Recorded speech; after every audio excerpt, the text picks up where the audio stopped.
नमस्कार मित्रांनो. तर बघू शकता आता आज आपण आपली गाडी चेंज केलेली आहे.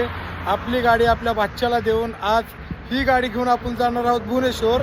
कारण त्याला भुवनेश्वरचा रस्ता माहीत नाही म्हणून ही गाडी भरली होती आपल्याला पारादीप उडीसा.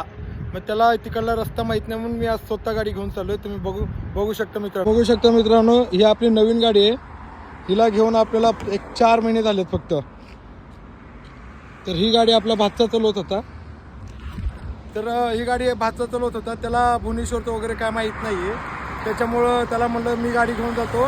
त्याला आता हैदराबादची एक डिलिव्हरी करायला पाठवली आपल्या जुन्या गाडीने. मग आता आपण ही गाडी घेऊन निघणार आहोत. तर आपला रूट आहे हैदराबाद ते विशाखापट्टणम ते भुवनेश्वर कटक ते पारादीप असा आपला रूट आहे. तर मित्रांनो आज आपण हैदराबादून आपली जर्नी स्टार्ट करणार आहोत. तर बघू शकता मी सध्या रिंग रोडला आहे. मी सध्या हैदराबाद आउटर आहे ना, त्या आउटरला आहे. तुम्ही बघू शकता हा पूर्णपणे 4 लाईनचा आउटर आहे रिंग रोड. याला ORR म्हणून असं आउटरचं नाव आहे. तर बघू शकता बादशाने पण गाडी एकदम टकाटक ठेवली आहे.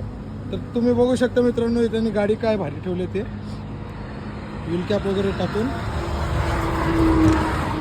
ते बघू शकता त्याने एक नंबर गाडी सजवून ठेवलेली.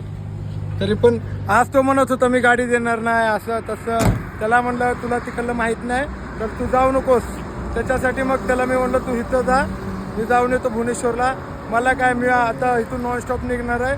तर आपण भुवनेश्वरला उद्या नाही परवा दिवशी सकाळी आपण भुवनेश्वरमध्ये राहू. तर चला मित्रांनो आपली जर्नी स्टार्ट होणार आहे इथून. तर पुढं काय काय होतं काय नाही ते आपण पुढच्या व्हिडिओमध्ये बघूयात. तर चला मित्रांनो बाय.